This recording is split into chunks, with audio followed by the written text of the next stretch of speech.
Fala você pessoa, tudo bom? Eu sou o Babalaô Fatoki, sejam bem-vindos ao segundo episódio da segunda temporada do curso de EBE e Diálogos de Orumilá. Hoje eu queria dialogar com vocês sobre equilíbrio, mas um equilíbrio no sentido muito mais expansivo antes que a gente entre nos detalhes de falar sobre as famílias de EBE Orum. Isso é muito importante, saber e falar sobre as famílias de EBE é muito importante. Mas esse equilíbrio de poder, entendimento e a necessidade de exercitar o nosso Ori com sabedoria e complacência, é muito importante que a gente bata esse papo antes da gente continuar essa jornada que é aprender sobre a nossa ancestralidade. E o papo tem tudo a ver, porque preste atenção, ancestralidade são os nossos antigos, o que veio antes de nós, os mais sábios que nós, dentro das suas capacidades e limitações. O título de nível superior não garante que a minha sabedoria era maior do que a sabedoria que o meu avô possuía em vida, e que agora ele possui duplamente. O seu Ori Inu com o seu Ori Odê já estão unificados dessa vida com as vidas passadas. Mas isso é um outro assunto que a gente fala sobre Ori Inu e Ori Odê. Mas o que eu quero que você entenda é a necessidade de exercitar a nossa massa encefálica. Bom, sacerdócio e poder, ou melhor dizendo, sacerdócio é poder. Bom, há poucos instantes atrás eu estava trocando uma ideia com a minha esposa e eu estava expondo os pontos do vídeo que eu ia trazer, e ela me deu um toque muito interessante de falar sobre a visão de forma muito mais clara do que trazer uma dialética um pouco mais complexa, mas falar um pouco da minha história, como foi que eu cheguei aqui. Porque não adianta eu falar para você assim, porque virou moda chover no Babalaô, virou moda há 7 anos tomar DK. Não adianta, isso é mais do mesmo, é chover molhado, é querer desentortar banana. É isso. Mas eu vou explicar para vocês mais ou menos como foi a minha história e por que eu não me sinto encaixado no que eu vejo hoje, no que supostamente é a religião da onde eu vim. Para vocês terem uma ideia, há 30 anos atrás eu fiquei 9 meses preso dentro da roça. Fiquei 9 meses. Eu fui iniciado no jeje, numa casa de Angola, que também recolhia queito, e isso era muito comum os antigos fazerem isso. Então eu fiquei preso muito tempo. E a minha vida dentro do axé, ela não foi uma coisa fácil. Não foi difícil para eu me adaptar dentro do axé, porque o axé sempre foi uma extensão da minha casa. Porque ele sempre foi baseado nas épocas e os costumes sociais. Então, não discutir com o seu mais velho era comum. Eu tenho 46 anos de idade. Eu era obrigado a passar pelas idosas da minha rua e tomar benção a cada uma. E se elas fizessem queixa a meu pai, eu tomava uma surra em casa. E para mim nunca foi difícil trocar bênção com ninguém, nem tomar bênção dos meus mais velhos. E aí minha esposa falou uma frase que eu falei para ela há uns anos atrás, que as pessoas repetiam, que é uma frase que eu acho horrorosa, mas ela precisa ser dita nesse momento do vídeo. Eu já estou feito. Quem quiser que se faça. Mas se fazer como? Se as informações que hoje você tem não fazem o menor sentido. E o que é que tem a ver esse assunto com falar de ancestralidade e falar sobre EBE e a necessidade de desenvolver a minha massa encefálica, entender e aprender? Primeira coisa, vamos falar aqui sobre poder. Vamos entender por que as pessoas, elas querem crescer rápido, elas querem fazer tudo rápido, elas querem um foguete e chegarem na linha final da vida delas. Elas querem acelerar tudo. O primeiro poder que a gente conhece é o poder de dentro de casa, de pai e mãe. Ah, eu quero fazer tal coisa, mas você não vai fazer. Ah, mas todo mundo está fazendo, você não é todo mundo. Seu pai ou sua mãe, na maioria das vezes é a mãe que nos educa, né? Acaba nos dando freio, e o pai é o breque total, porque às vezes a mãe lhe dá uma liberdade que o seu pai não dá. Quem teve sorte de ter família, como graças a Deus eu tive essa sorte de ter pai e ter mãe, teve outras pessoas que não tiveram essa sorte, ou talvez tenham tido a sorte de não ter certos tipos de pai, ou certos tipos de mãe, mas todo mundo sabe dessa máxima. Não vai fazer porque eu não quero, não vai ser bom para você. Esse é o poder de família, é o poder do mais velho da sua casa, do seu pai, de sua mãe, chamado poder patriarcal ou matriarcal. Esse é o primeiro poder que a gente conhece, né? O poder do não. Só que essa limitação que a gente conhece, que a gente sofre, ela é temporária.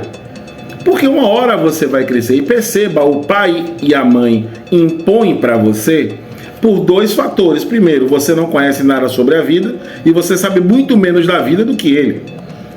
Então, vai chegar um ponto que você vai chegar a uma sabedoria X, que você vai perceber que você precisa de um hasteio financeiro, você vai arrumar um emprego e você vai dizer, ah, não, agora eu posso sair de casa. Aí você toma a segunda pedrada, você começa a perceber que o seu salário não dá para pagar uma casa. E às vezes você se segura mais um pouco até entender e aprender que a vida não é como você achava que era. E o que é que isso tem a ver com o meu sacerdócio? Você está amadurecendo na sua vida, né? Seu pai e sua mãe estão te ensinando a ser gente grande. Você está aprendendo. Você está percebendo que não é tão fácil viver uma vida independente como você achava que era. Então, na época de sua casa, você gasta a pasta de dente, você gasta a água, você larga a luz acesa, até o dia que você precisa assumir a sua própria casa, né? Pagar suas contas, reduzir os seus gastos, desligar tudo quanto é luz. E você vai aprendendo que viver é complexo, é difícil. E aí você conhece o segundo poder, né? Que é o poder patronal, ou o poder da rua. Poder patronal, você vai trabalhar para alguém e você quer trabalhar o dia que você quer, mas se você sabe que se você não trabalhar no dia que você tem que ir, vai ser descontado do seu salário, você vai tomar uma suspensão, com o risco de você perder o seu emprego. Então você vai fazer o que tem que ser feito, porque senão você vai ser punido. Esse é o poder patronal. Tem um segundo poder também, que é o poder da rua, que é o poder do valentão, né? Se você não fizer, ele quebra no pau. Ou o poder do ladrão, né? Se não fizer, você vai tomar aquele pipoco, né? Com o meu cuspidor de chumbo aqui, e é isso. E aí você só impõe poder dessas formas, né? Ou com a força, ou dentro da sua casa, quando você é o patrão. E agora vem o poder natural, que é aquele poder que é chamado de meritocracia, é quando você merece ter aquele poder, merece o reconhecimento de que você é aquilo. É quando você nasce predestinado, inclinado para o seu processo. Mas vamos imaginar uma caminhada para São Tiago de Compostelas. Todo mundo faz esse caminho religioso, mas ninguém se atreve a fazer isso só. Você pode até ir sozinho, mas você vai pagar um guia para estar com você, para o guia te levar nos locais onde você pode ir, passar, o lugar onde tem assistência médica, porque se você cair duro lá, você vai ser assistido por alguém. Então perceba, nem pagando você consegue fazer essa caminhada sozinho. Você precisa de alguém para lhe auxiliar. Mas existe um processo da vida cotidiana de um ser humano, que são as adaptações do ambiente e a forma mental que essa pessoa pensa. E às vezes aquele meio de fuxico, de fofoca, é aquele meio que a pessoa se sente confortável e ela não quer sair dali. E naquele meio ela vê a propiciação de ela ter uma outorga de um título de alguma coisa, mesmo ela sabendo que não tem a menor capacidade nem condição intelectual de resolver a sua própria vida, mas ela vai querer a outorga de ser chamado de sacerdote ou sacerdotisa. Então ela vai aceitar o convite da compra de um título, porque é um título e ninguém tem como tomar uma vez que você o recebeu. Eu estou falando daqui da relação de poder, eu não estou falando de autoridade espiritual. Autoridade espiritual, você nasce com ela, você vai ter, porque os espíritos vão te ouvir, mas mesmo assim, essa caminhada não se faz só. Veja, Chico Xavier, um exemplo de médium espírita, que não tomava decisão sozinha, coisa nenhuma. Ele sempre estava acompanhado de Emmanuel, que era o mentor espiritual dele, mas outros espíritos que conversavam com ele também e o orientavam. Nem Chico Xavier fez esse caminho sozinho. Então é muito claro que a caminhada ela é difícil. Não é fácil ser um sacerdote. A minha vida é igual à sua, é igual a de qualquer pessoa. Eu tenho necessidades físicas, fisiológicas, financeiras, problemas psicológicos, problemas em família. Eu sou um cidadão comum como qualquer outro. A diferença é que eu nasci com o ori inclinado para o sacerdócio. Se eu morrer amanhã, será feito a xexê de Babalaô e Fatoquim. Porque é o que eu sou, eu nasci isso. Ah, mas ele também é chefe de cozinha. Não, eu estou chefe de cozinha porque o restaurante é meu. Mas se eu estivesse em uma outra cozinha e fosse demitido, entraria um outro cara no meu lugar que seria chefe de cozinha. E talvez eu fosse trabalhar em um outro hotel e talvez lá nesse hotel eu continuasse como chefe ou subchefe ou cozinheiro, que é uma outorga que ninguém pode tirar. Eu me formei, eu estudei e eu sou cozinheiro diplomado. Eu fiz nível superior, eu sou formado em gestor de alimentos e bebidas pela faculdade. A faculdade não lhe forma chefe, ela te forma gestor. Chefia de cozinha é um cargo adquirido com experiência e com sabedoria. Uma titularidade é sua, ninguém tira. Ah, fulano foi titulado presidente. Quando ele deixa o cargo de presidente, ele se torna um ex-presidente. Mas ele é presidente, o ex-presidente, mas está lá o título, está na história. Ninguém vai tirar isso dele. Como ninguém pode tirar o sacerdócio que você tem direito quando você nasce para tal. E mesmo que você compre um título sacerdotal e que você saiba que você não tem o menor jeito para isso, você tem que entender, como exemplo que eu falei do início do vídeo, que você precisa crescer em uma família, entender o que é gastar água, gastar luz e pagar por isso, arrumar um emprego, se sustentar, gerar a sua própria família e sustentar a sua própria família. Não é diferente de um sacerdote. Não é diferente. Não tem diferença nenhuma. Ser adulto e responsável é o que te faz um sacerdote. Não é com 7 anos pagar um oiê e abrir uma casa. Não é isso que ele faz o sacerdote. O que ele faz sacerdote são as experiências de vida que você vem acumulando conforme o tempo. Durante 30 anos de vivência dentro de axé, eu já vi muita coisa. E garanto para você, ainda me surpreendo com coisas que eu vejo. Porque lá atrás, e a Angelina, que foi minha cota, dizia: meu filho, você vai ver coisa que você vai dizer que é mentira. Olha o que eu estou falando para você. E hoje eu vejo. E hoje eu vejo coisa que eu digo: não, nunca pensei na minha vida que iria ver isso dentro da religião. E eu vejo.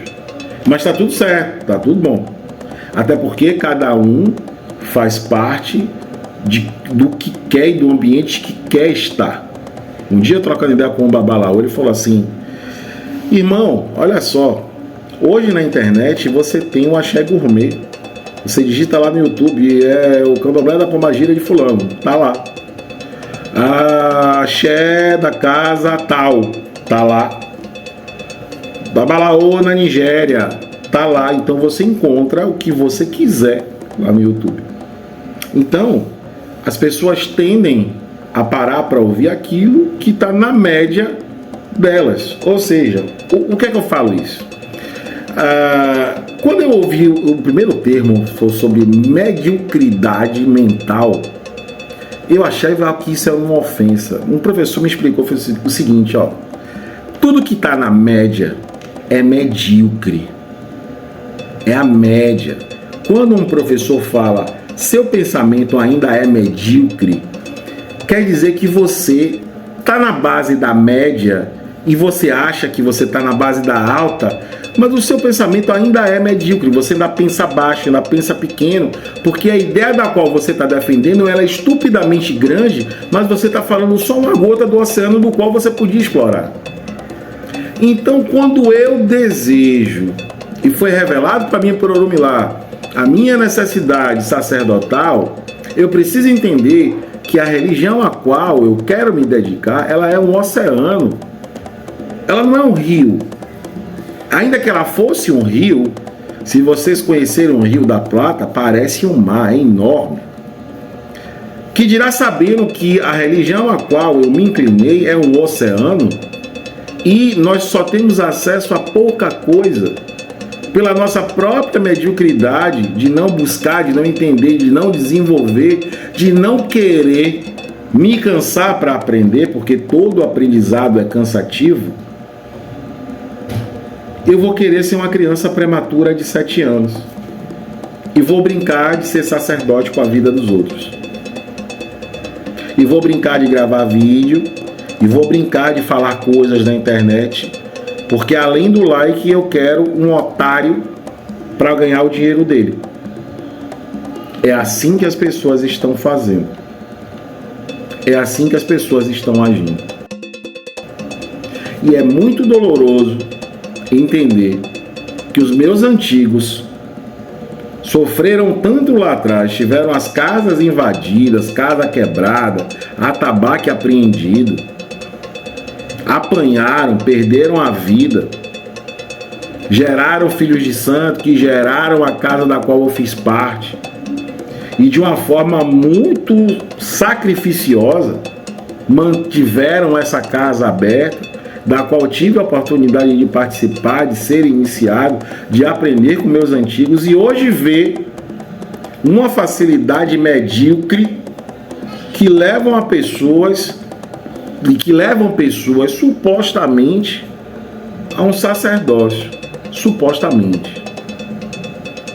Porque até onde eu sei, nenhuma criança de 7 anos consegue uma habilitação. Até onde eu sei, se eu começar a estudar do primário na 7ª série, o meu diploma não me garante entrar na faculdade. O médico estuda 6 anos de faculdade, 2 de residência, 2 de especialização e não para de estudar. Um padre estuda 4 anos, depois mais 2 e não para de estudar, porque teologia não tem fim. Um advogado pela mesma forma. O meu questionamento é: por que não esticar o raciocínio, o pensamento, ou a mudança do pensamento, ainda daquele antigo que está ali ensinando, que está vendo a degradação religiosa? Por que não ensina? Ensine ao seu aluno. Ensine, porque a necessidade que a gente tem é absurdamente grande de pessoas que raciocinem dentro da nossa religião. A gente precisa de formadores de opinião. Nós precisamos de pessoas que tirem as outras do escuro e tragam para a luz da sabedoria.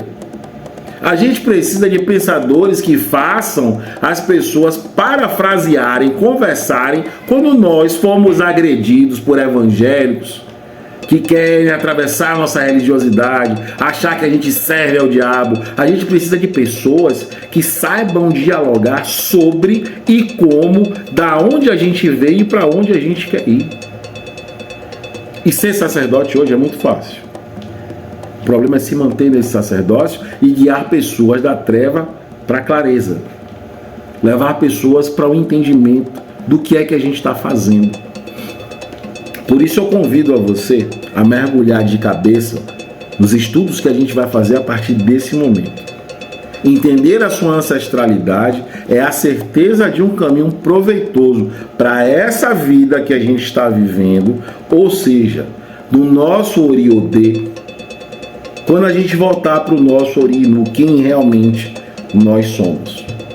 Eu sou Babalaô Fatoki e eu espero que esse vídeo possa ter lhe ajudado a entender um pouco mais sobre a importância de continuarem aqui como membros desse canal e entender o nosso processo de vida dentro da nossa espiritualidade. Obrigado e até o próximo vídeo.